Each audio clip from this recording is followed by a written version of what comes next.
Oke guys, welcome back to Daily Charting with Toshi, di mana kita akan daily chart your favorite cryptocurrencies. Oke, dalam 24 jam terakhir, cryptocurrency market terkoreksi sebesar 0,14%. Dengan total market cap mencapai di 1,27 triliun US dollars.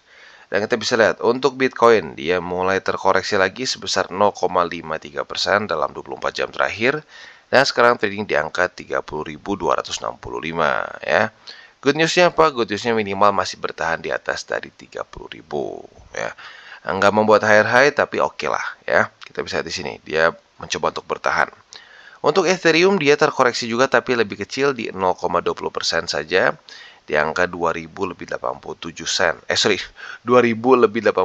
USD ya. Nah, jadi setelah pump kemarin yang lumayan signifikan ini sepertinya Ethereum berhasil mempertahankan momentum dia ya, atau minimal berhasil mempertahankan harga running dia ya. Lalu untuk BNB dia malah meningkat sebesar 0,89% di angka 332. Lalu untuk XRP dia terkoreksi sebesar 0,24% di angka 51 sen. Untuk Cardano, wah ini Cardano malah lanjut membuat higher high. Dia meningkat sebesar 3,72% dalam 24 jam terakhir. Dan sekarang trading di angka 45 sen. Dogecoin dia juga sama ya, dia meningkat sebesar 1,09% ya, di angka 0,089 sen. Lalu untuk Polygon Matic dia meningkat sebesar 0,58% di angka $1.16. Dan yang terakhir ada Solana, dia terkoreksi sebesar 0,09% di angka $24.33 ya.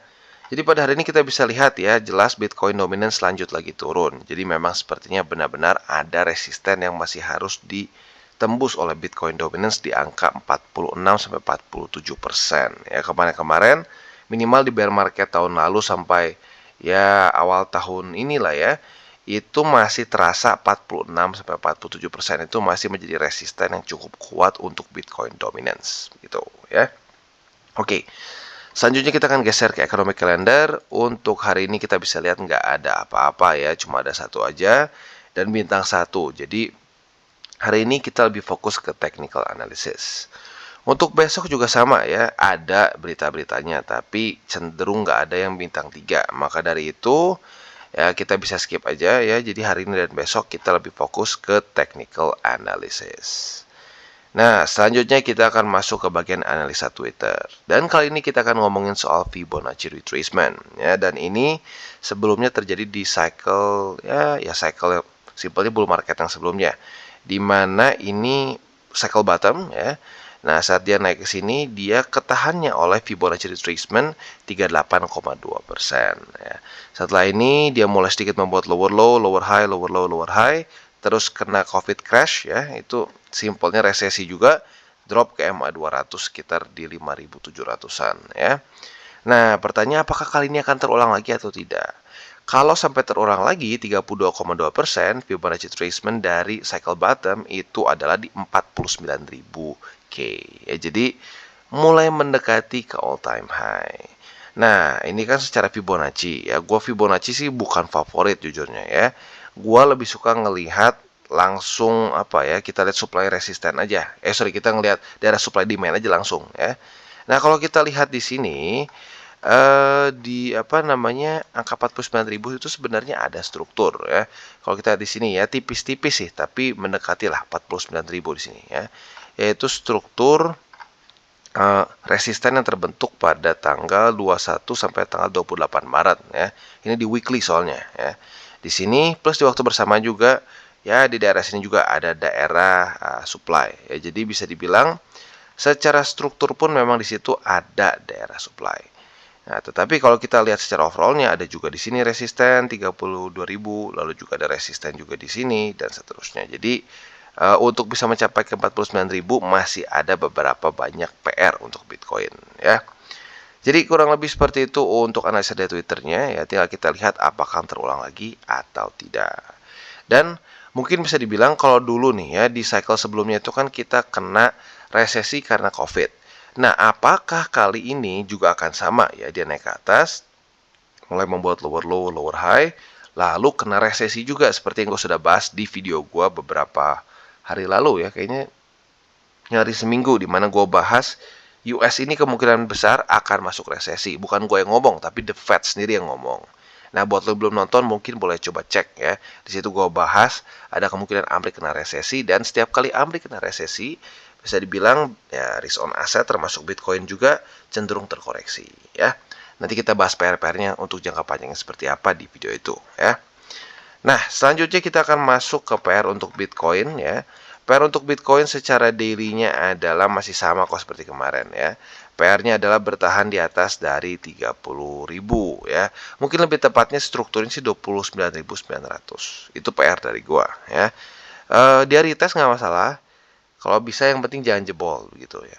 Konsolidasi nggak apa, tunggu dijemput oleh MA20 boleh ya. Itu harapan gua. Tapi amit-amit sampai dia tembus ini ya, apalagi kalau sampai tembus juga beberapa struktur support di daily, menurut gue yang menjadi super penting, yang menjadi PR atau bisa bilang support yang major untuk Bitcoin adalah di sini ya, MA200 weekly. Yang sekarang masih belum terlalu bergerak sih, karena kalau kita lihat ya belum terjadi weekly close. Nanti saat sudah besok terjadi weekly close dalam 20 jam ke depan ya, ini kemungkinan besar akan naik lumayan, mungkin ke daerah 26 ribuan. Nah, ini PR besar dari si Bitcoin itu sendiri ya, dia harus bisa bertahan di atas dari MA200 ya. Jadi ya untuk daily-nya penting juga, tapi yang paling penting adalah bertahan di atas dari MA200. Plus juga mungkin bull support band ya, tapi nantilah bull support band masih di bawah sini ya. Jadi kurang lebih seperti itu untuk Bitcoin ya, PR dari daily maupun weekly-nya. Nah, selanjutnya kita akan geser ke indeks dolar. Untuk indeks dolar kita bisa lihat di sini ya. Dia ya otomatis masih belum bergerak karena pada hari ini sedang market close ya, besok akan buka. Nah, harapan gue adalah dia bisa ke reject deh ya. Retest nggak apa-apa lah, normal menurut gue ya. Nah, tapi kalau bisa ke reject seperti di sini ya, atau di sini, di mana dia kena resisten ya, lalu ke reject, mulai lagi ke bawah dan lanjut lower low. Itu harapan gua ya. Supaya apa? Supaya ya seperti yang kita tahu indeks dolar itu berkorelasi negatif atau berbalik dengan risk on asset. Jadi in general, saat indeks dolar menguat seperti di sini, apa yang terjadi dengan risk on asset? Semuanya merah ya. Nah, jadi tentunya kita ingin indeks dolar terus melemah dan masuk ke bear market supaya risk on asset bisa terus meningkat ke atas ya. Jadi kurang lebih seperti itu ya untuk makronya pada hari ini. Selanjutnya kita akan geser ke buy limit, tetapi seperti biasa nih, sebelum kita masuk ke buy limit, gua akan disclaimer dulu bahwa semua konten dari Toshi Crypto Indonesia ini bukanlah financial advice. Tujuannya adalah untuk edukasi dan membiasakan para subscriber gue untuk lebih mengerti charting. Lalu bagaimana cara untuk mendukung TCI? Ada banyak caranya. Lo bisa like our video, bisa share our video, atau juga bisa menggunakan link referral di bawah. Dan sebelum kita lanjut, kita akan dengar dulu pesan-pesan dari sponsor kita pada hari ini. Oke, today's video is brought to you by Bybit. Dimana di sini sekarang Bybit sedang ada event lebaran dan peluang menang 100%. Mulai dari THR senilai 31.000 USD, which is itu setengah miliar ya, emas, smart TV, iPhone dan juga motor Honda ya. Kita di sini untuk motor Honda ada 4 biji yang kita bisa dapatkan senilai 1.800 USD, ada 2 iPhone 14 senilai 1.000 USD, ada 5 smart TV senilai 400 USD dan juga ada 5 emas batang senilai 250 USD, dan yang terakhir tentunya adalah total hadiah senilai 31.000 USDT ya, nggak main-main event lebaran ini ya. Caranya seperti apa? Simple banget ya. Di sini yang pertama adalah kalian harus sudah KYC ya, sudah harus KYC, dan yang kedua adalah kalian harus dari Indonesia. Jadi ini event spesifik dan khusus untuk di Indonesia saja ya. Nah, jadi kalau kita di sini ada berbagai macam cara untuk bisa mendapatkan undian tiketnya. Yang pertama adalah bisa melakukan deposit perdana ya, dan juga deposit sebesar 50 USDT ya, atau USD lah pokoknya ya, deposit apapun bisa. Nah, lalu selanjutnya juga bisa mendapatkan 1 tiket undian berhadiah apabila spot trading lebih dari 10.000 USDT ya. Lalu juga 1 tiket undian lagi apabila spot trading lebih dari 100.000 USD. Dan juga ada satu tiket undian berhadiah lagi apabila kita melakukan perdagangan derivatif lebih dari 20.000 USD dan seterusnya ya. Nah, jadi bisa dibilang cukup simple ya buat lo yang pengen minimal 2 ini sangat gampang ya. Buat lo yang pengen akumulasi silakan bisa lakukan di sini ya. Cuma deposit perdana dan total deposit lebih dari 50 USD saja. Yang bawah-bawahnya ya mungkin ini lu butuh sedikit lebih sultan, tapi ya baik lagi ya banyak sultan di sini. Jadi buat lo yang tertarik silahkan tinggal ikutan saja. Nah selain itu juga ya di sini akan ada Bybit Sea Games. Nggak nyangka ini sudah yang kedua ya. Ada lebih dari 100.000 token USDT dan seterusnya ya. Nah, kalau kita lihat di sini, kita masih bisa daftar ya. Ini dari tanggal 28 Maret sampai tanggal 21 untuk daftarnya. Nah, kalau kita lihat di sini ya, total hadiahnya bisa besar banget ya. Jadi buat lo yang tertarik silahkan ikut. Dan sekarang sudah mulai ada peringkatnya nih. Buat lo yang pengen ngejar, ayo mulai deh sekarang. Jadi kurang lebih seperti itu event dari Bybit untuk kali ini. Oke, dan sekarang kita masuk ke Bitcoin dulu seperti biasa ya. Untuk buy limit masih sama seperti kemarin. Buy limit pertama kita di 29.901. Itu adalah buy limit pertama kita, sekali lagi gue ulangi. Untuk buy limit kedua kita di MA20 dengan confluence-nya di 28.828. Sementara buy limit ketiga kita di 28.000 USD. Ya, itu untuk buy limit secara spot kita ya.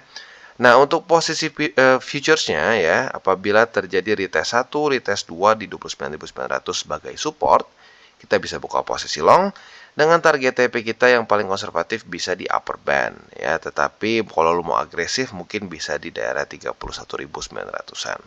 Itu untuk posisi long. Untuk posisi shortnya lu bisa pertimbangkan apabila ini jebol. Ini jebol ya, retest 1, retest 2-nya sebagai resisten. Nah, ini lu bisa buka posisi short dengan target TP nanti di 28.800-an atau nanti buat yang lebih konservatifnya by that time harusnya MA20 sudah tembus ya. Jadi dia sedikit lebih di atas, maka itu target TP yang lebih konservatif. Oke, dan sekarang kita masuk ke Ethereum. Dan untuk Ethereum kita bisa di sini ya. Kondisinya masih bertahan di atas dari upper band, berarti masih dalam kondisi overbought. Dan RSI juga menunjukkan dia masih di atas dari 70, sama artinya masih overbought ya. Nah, maka dari itu kemungkinan besar Ethereum akan lanjut koreksi ya. Buy limit pertama di mana? Buy limit pertama masih setia menunggu di 1943. Sementara buy limit kedua kita di 1909 yang sekarang gue masukin confluence aja sama MA20. Dan buy limit ketiga kita di 1780. Itu untuk buy limit di Ethereum secara spot ya. Nah, untuk posisi futures-nya apabila terjadi retest 1, retest 2 di 1943, kita bisa pertimbangkan untuk buka posisi long dengan target TP kita nanti di sini mungkin ya, di daerah 2100-an lah biar gampang ya. Nah, untuk posisi short-nya kita bisa pertimbangkan kalau ternyata Ethereum gagal mempertahankan si struktur ini, jebol, retest 1, retest 2 sebagai resisten. Nah, kita bisa buka posisi short dengan target TP kita di 1909 ya. Itu untuk setup posisi futures di Ethereum. Oke, dan untuk BNB kita bisa lihat dia lagi-lagi menembus satu resisten. Sudah 3 hari berturut-turut ini menembus resisten. Nah, maka dari itu ada perubahan lagi secara buy limit ya. Buy limit pertama sekarang jadi di angka 44 sen. Buy limit kedua jadi di 43 sen lah kalau kita bulatkan. Dan buy limit ketiga kita di 41 sen di sini ya. Itu untuk posisi spotnya 1, 2, 3. Untuk posisi futuresnya sayangnya kemarin posisi shortnya sudah kena cut loss ya. Dibilang gede banget enggak sih lah, kayaknya kurang dari ya 1%-an lah mungkin cut lossnya ya. Nah, untuk posisi long kemarin berarti posisi short kemarin sudah kena cut loss. Maka pada hari ini kita tinggal lihat apakah dia akan retest 1, retest 2 di sini atau tidak. Tapi jujurnya untuk posisi long mungkin gue skip dulu karena lihat upper band-nya dia masih di atas ya, berarti overbought. RSI juga menembus di angka 70, maka overbought juga. Jadi untuk posisi long gue skip dulu. Andaikan dia jebol ya, jebol ke sini, retest 1, retest 2, nah kita bisa buka posisi short lagi dengan target TP kita di 42 sen ya, atau lebih tepatnya di sini kalau dibulatkan 43 sen. Jadi kurang lebih seperti itu setup untuk di Cardano. Oke, dan selanjutnya kita geser ke BNB. Dan untuk BNB kita bisa lihat juga dia berhasil menembus resisten di 330,2 dan bahkan hari ini sudah di-retest sebagai support. Ya, tinggal kita lihat apakah dia bisa benar-benar bertahan di atas dari sini atau tidak. Maka dari itu ada sedikit perubahan lagi ya. Buy limit pertama kita secara spot kembali aktif di 330,2. Sementara untuk buy limit kedua kita masih di MA20 di 317,5. Lalu untuk buy limit ketiga kita di MA50 di 311,9. Itu untuk posisi spotnya. Nah, untuk futuresnya ini mungkin rada sedikit sama kayak Cardano ya. Untuk ininya masih dalam kondisi overbought walaupun RSI-nya belum ya. Jadi kalau untuk posisi longnya gua skip dulu aja. Andaikan Cardano ternyata jebol, gagal mempertahankan 330 sebagai support, nah retest 1, retest 2 sebagai resisten di sini, bisa buka posisi short dengan target TP kita di MA20 ya. Jadi itu setup untuk Cardano. Oke, dan selanjutnya kita bahas Polkadot. Ya, untuk Polkadot kita bisa lihat dia sudah reclaim dari tanggal 14 April kemarin ya. Maka dari itu ini sudah menjadi buy limit pertama. Jadi buat lo yang sudah pasang harusnya udah kena kemarin ya. Buat yang masih belum mungkin bisa pertimbangkan lagi buy limit pertama di $6 lebih 63 sen. Buy limit kedua kita di MA20 yaitu di $6 lebih 37 sen. Dan buy limit ketiga kita di MA50 yang sedang berkonfluence dengan $6 lebih 16 sen ya. Itu untuk posisi spot di Polkadot. Nah, untuk posisi futuresnya ya, sebenarnya sudah kejadian kemarin. Retest 1, retest 2 di sini kena upper band ya, sudah kena target TP. Nah, tapi buat lo yang kelewat ya, mungkin boleh lagi apabila terjadi retest 1, retest 2 di sini sebagai support. Nah, target TP-nya bisa di upper band atau boleh juga di struktur yang kemungkinan besar akan terbentuk pada hari ini ya. Nah, untuk posisi shortnya tinggal kita ini ya. Andaikan dia gagal mempertahankan $6 lebih 63 sen, dia jebol ke bawah. Nah, retest 1, retest 2 sebagai resisten di sini, kita bisa buka posisi short dengan target TP kita di MA20 atau kalau mau lebih agresif boleh di MA50 ya. Itu untuk Polkadot dan juga ending dari DCWT kita pada hari ini. Seperti biasa, gue gak akan bosan untuk mengingatkan jangan pakai uang panas. Itu aturan lebih penting daripada TA menurut gue ya. Dan yang kedua adalah jangan over leverage. Dan gue ingatkan juga pada hari ini nggak ada data yang terlalu penting dan besok juga nggak ada. Maka hari ini lebih fokus ke technical analysis. Dan satu hal lagi juga yang gue ingin ingatkan.